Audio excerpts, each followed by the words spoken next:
आज एक नई विज्ञप्ति यहाँ पे जारी की गई है उत्तराखंड अधीनस्थ सेवा चयन आयोग के द्वारा। और ये विज्ञप्ति है जिसकी काफ़ी लंबे समय से प्रतीक्षा हो रही थी, जिसमें समूह गौ के अंतर्गत विभिन्न पदों की विज्ञप्ति निकली हुई है।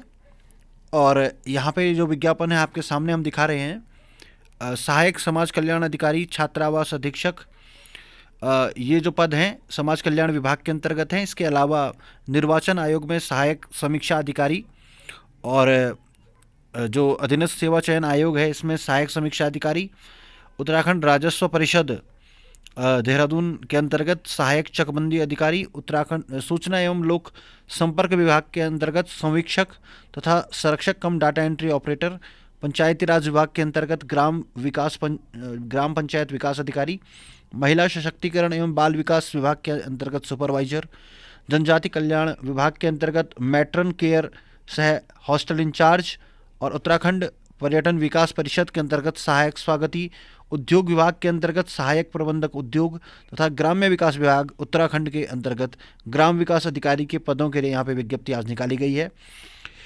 देखिए, विज्ञापन आज प्रकाशित हुआ है 6 नवंबर 2020 को, और ऑनलाइन आवेदन प्रारंभ करने की तिथि 10 नवंबर 2020 को होगी।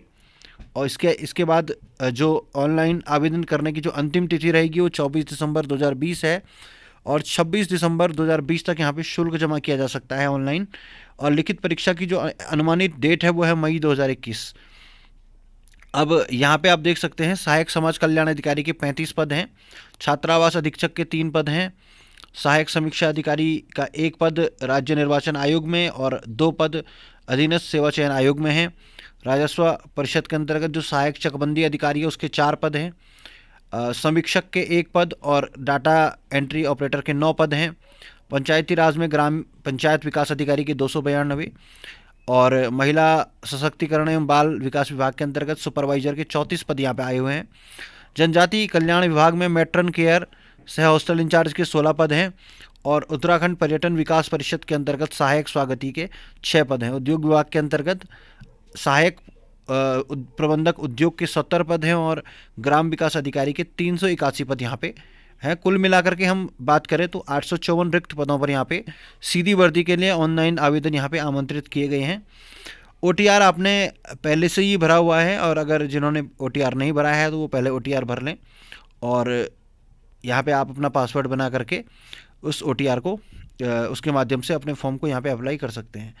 आगे इसमें कोई आपको डाउट होता है तो यहाँ पे टोल फ्री नंबर आपकी स्क्रीन पे दिया गया है, डार्क ब्लैक किया हुआ है, आप यहाँ पे देख सकते हैं। जो लिखित परीक्षा होगी इसमें वस्तुनिष्ठ प्रकार की होगी, ऑफलाइन या ऑनलाइन कैसे भी हो सकती है, वो तत्कालीन परिस्थितियों पर निर्भर करेगा।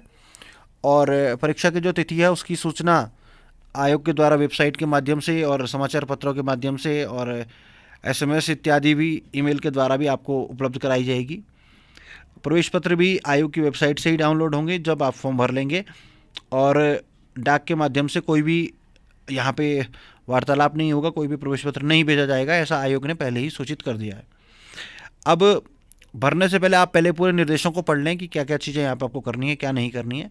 एक बार यहाँ पे फिर से सारे पदों की यहाँ पे विवरण यहाँ पे दिया गया है। सहायक समाज कल्याण अधिकारी के कुल 35 पद हैं। आप देख सकते हैं यहाँ पे किस किस कैटेगरी में कितने पद हैं, आप अपनी कैटेगरी को देख करके इसका वेतनमान आप लेवल 5 का देख रहे होंगे। यहाँ पे शैक्षिक अर्हता जो है आपका विश्वविद्यालय या कोई ऐसी संस्था जो विधि द्वारा स्थापित हो भारत के अंदर और विश्वविद्यालय के रूप में मान्यता प्राप्त हो, तो वहाँ से आपने स्नातक की उपाधि प्राप्त की हो।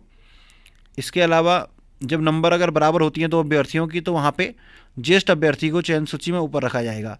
दूसरा, छात्रावास अधीक्षक के 3 पद हैं, यहाँ पे भी लेवल 5 का वेतनमान है, और यहाँ पे भी आपकी जो क्वालिफिकेशन है वो ग्रेजुएशन है, और यहाँ पे भी उम्र का लेवल रखा गया है। सहायक समीक्षा अधिकारी का 1 पद है, लेवल 6 का वेतनमान है, और यहाँ पे अर्हता है आपको स्नातक की उपाधि होनी चाहिए, और साथ में हिंदी टाइपिंग की यहाँ पे ज़रूरत पड़ेगी। 4000 की प्रति डिप्रेशन प्रति घंटा यहाँ पे होनी चाहिए।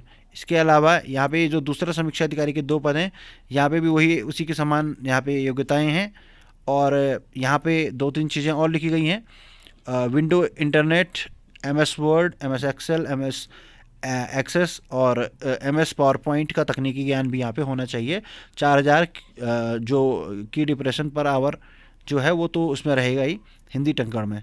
और लिखित परीक्षा में जब बराबर अंक होंगे तो कंप्यूटर पर अंग्रेजी टंकण का जिनका ज्ञान होगा उन्हें यहाँ पे वरीयता दी जाएगी।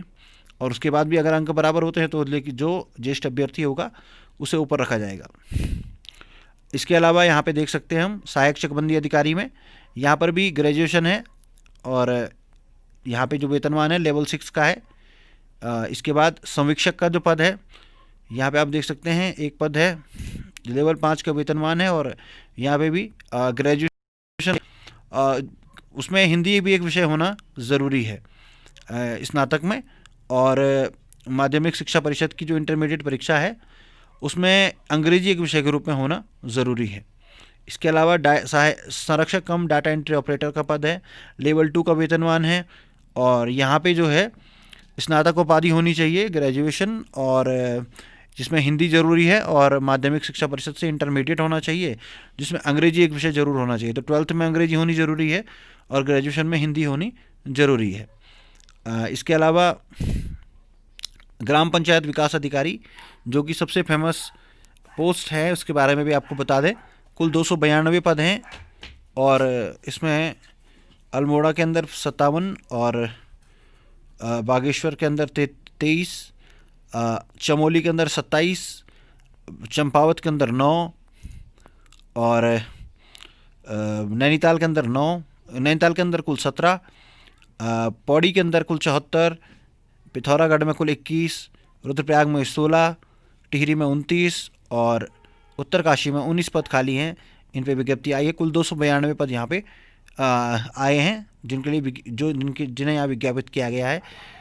25,500 से 81,100 का लेवल 4 का वेतनमान यहाँ पे रहेगा। और शैक्षिक अर्हता की अगर हम यहाँ पे बात करते हैं तो अभ्यर्थी की जो है मान्यता प्राप्त विश्वविद्यालय से स्नातक या समकक्ष उपाधि धारण करता हो और कंप्यूटर संचालन में न्यूनतम CCC लेवल का प्रमाण पत्र भी धारक हो। तो एक CCC की जो परीक्षाएं बीच में हुई थी, जिन्होंने उसे क्वालिफाई किया है वही लोग यहाँ पे इसके लिए एलिजिबल माने जाएंगे। लिखित परीक्षा में यदि समान अंक हैं तो ज्येष्ठ अभ्यर्थी को यहाँ पे वरीयता दी जाएगी। तो काफ़ी इंपॉर्टेंट पद है। इसके अलावा सुपरवाइजर जो महिलाओं के लिए है, केवल महिलाओं के लिए काफ़ी अच्छा है, लेवल 5 का वेतनमान यहाँ पर है। और एक विषय के रूप में समाज शास्त्र या समाज कार्य या गृह विज्ञान या पोषण और बाल विकास के साथ में कला में स्नातक की उपाधि जिनके पास होगी वही महिलाएं इसमें आवेदन कर सकेंगी। या सरकार के द्वारा इसके समकक्ष कोई मान्यता प्राप्त उपाधि है तो वो भी यहाँ पे आवेदन कर सकती हैं। मैट्रन केयर सह हॉस्टल इंचार्ज का पद है, 16 पद यहाँ पे इसमें भी हैं। और जिसमें जनजाति कल्याण विभाग के अंतर्गत ही आता है हॉस्टल इंचार्ज का पद। और इसमें जो है आपके यहाँ पे कुल 16 पद हैं और लेवल 4 का वेतनमान है और ग्रेजुएशन की उपाधि आपके पास होनी चाहिए।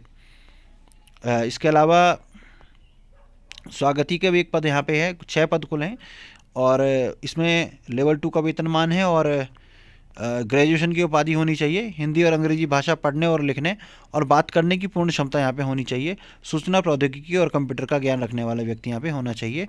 ये सहायक स्वागती की यहाँ पे जो पद है।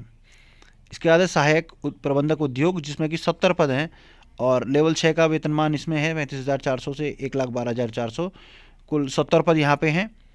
और यहाँ पे अनिवार्य अर्हता में जो यहाँ पे दिया गया है स्नातक की उपाधि होनी चाहिए या स्नातक की उपाधि आपकी जो है मुख्य रूप से हम मैं यहाँ पे इस पे देखूँ तो विधि द्वारा स्थापित किसी विश्वविद्यालय से स्नातक उपाधि अथवा विधि द्वारा स्थापित किसी विश्वविद्यालय से प्रबंधन में स्नातक उपाधि, या तो सिंपल ग्रेजुएट हो या तो प्रबंधन में आपकी उपाधि हो, BBA वगैरह आपने किया हो, या फिर विधि द्वारा स्थापित किसी विश्वविद्यालय या संस्थान से हथकरघा टेक्नोलॉजी, वस्त्र technology, craft technology, design technology, fashion technology में से किसी एक विधा में स्नातक उपाधि। तो ये भी कोई कोर्स आपने अगर किया है तो ये सब यहाँ पे एलिजिबल माने जाएंगे। और इसके बाद ग्राम विकास अधिकारी का ये भी काफ़ी महत्वपूर्ण पद है, सबसे अधिक पद इसमें 381 हैं। और यहाँ पे हम देख सकते हैं ग्राम विकास अधिकारी के जो कुल पद हैं इनमें 57 पद आपके अल्मोड़ा के अंदर हैं, 15 पद बागेश्वर में है, 43 पद चमोली में है, 20 पद यहाँ पे चंपावत में है और 20 पद यहाँ पे देहरादून में है, 7 पद आपके हरिद्वार में है, 25 पद आपके नैनीताल में है, 78 पद आपके पौड़ी में है, 24 पद पिथौरागढ़ में है, 16 पद आपके रुद्रप्रयाग में है, 30 पद आपके टिहरी में है और 17 पद उत्तर उधम सिंह नगर में है और 29 पद उत्तरकाशी में। कुल 381 पद यहाँ पे हैं। लेवल 4 का वेतनमान है 25,500 से 81,100 लेवल 4 का। इसमें जो अनिवार्य अर्हता है उसमें जो अभ्यर्थी है स्नातक होना चाहिए, ग्रेजुएशन होना चाहिए और या उसके समकक्ष उपाधि यहाँ पे होनी चाहिए। और यहाँ पे विकल्प चयन की बात है कि न्यूनतम शैक्षिक अर्हता स्नातक वाले जो विभिन्न विभागों के 854 पद हैं उनको क्लब करके भर्ती निकाली गई है। समान अर्हता के पदों को एक ही चयन प्रक्रिया से भरा जा सके।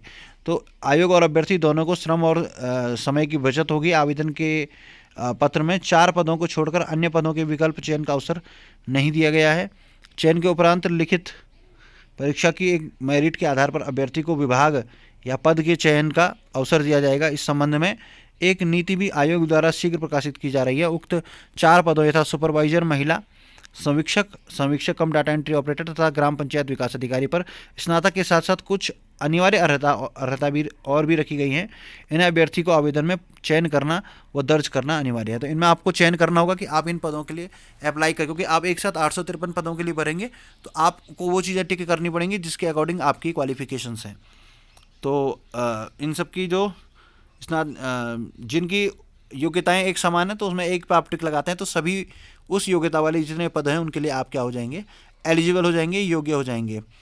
और अनिवार्य शैक्षिक अर्हता की यहाँ पे बात है। और कुछ पदों पर स्नातक के साथ साथ अन्य जो भी चीज़ें दी गई हैं तो समयबद्ध परीक्षाएं करानी है और बार बार आपको फॉर्म न भरना पड़े, बार बार फीस न जमा करानी पड़े, बार बार परीक्षाएं आयोग को न करानी पड़े और पेपर लीक की जो संभावनाएं आप लोगों ने लगातार देखी हैं तो उस शुचिता को भंग होने की जो आशंका रहती है उसको भी कम किया जा सके। इसलिए 100 अंकों की वस्तुनिष्ठ परीक्षा यहाँ पे होगी, 2 घंटे की होगी, जो सामान्य हिंदी, सामान्य ज्ञान, सामान्य अध्ययन से संबंधित विषय पर आधारित होगी और विस्तृत पाठ्यक्रम आयोग की वेबसाइट पर प्रकाशित किया जा रहा है, आप वहाँ पे देख सकते हैं। लिखित परीक्षा में सामान्य ओबीसी के अभ्यर्थियों को 45% मिनिमम लाना जरूरी है। अनुसूचित जाति, अनुसूचित जनजाति के अभ्यर्थियों को 35% अंक लाना अनिवार्य है, अन्यथा वे परीक्षा में लिखित परीक्षा में अनर्ह माने जाएंगे। और सही उत्तर का 1 अंक होगा, गलत उत्तर का 1/4 यानी कि 25% नेगेटिव मार्किंग होगी। और बुकलेट परीक्षा के बाद आपको घर ले जाने की अनुमति मिलेगी। OMR ट्रिप्लिकेट होंगे। OMR उत्तर पत्रक की द्वितीय प्रति जो है अलग से संरक्षित रखी जाएगी। तृतीय प्रति जो अभ्यर्थी अपने साथ घर ले जा सकेंगे। प्रत्येक अभ्यर्थी को उत्तर पत्रक की मूल प्रति एवं द्वितीय प्रति कक्ष निरीक्षक को अनिवार्य रूप से जमा करेंगे।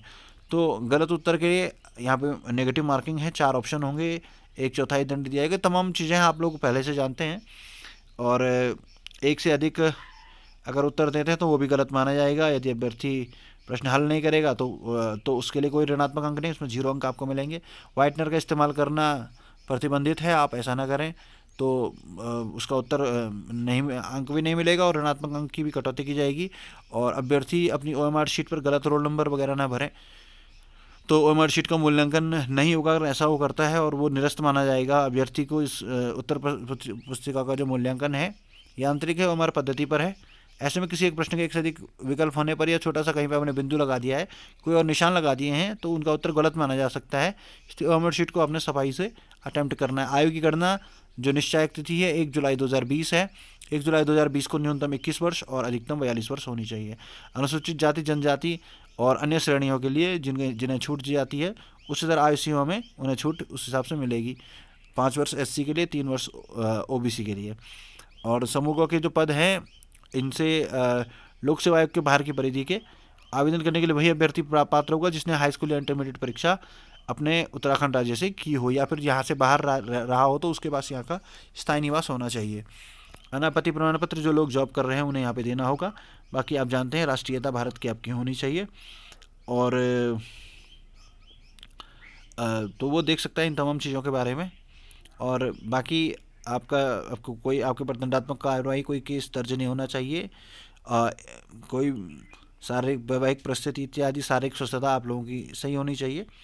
और जो रिजर्वेशन है नियमानुसार यहाँ पे दिया जाएगा। तो ये तमाम चीज़ें यहाँ पे आपको दी गई हैं, ये सारे नियम यहाँ पे बताए गए हैं। आप विस्तार से इसको डाउनलोड कर सकते हैं। इसका लिंक भी हम आपको डिस्क्रिप्शन बॉक्स में दे देंगे। फीस यहाँ पे देख सकते हैं। जनरल OBC के लिए 300 रुपये मात्र, ST के लिए और EWS और उत्तराखंड दिव्यांग के लिए 150 रुपये यहाँ पे फीस रखी गई है।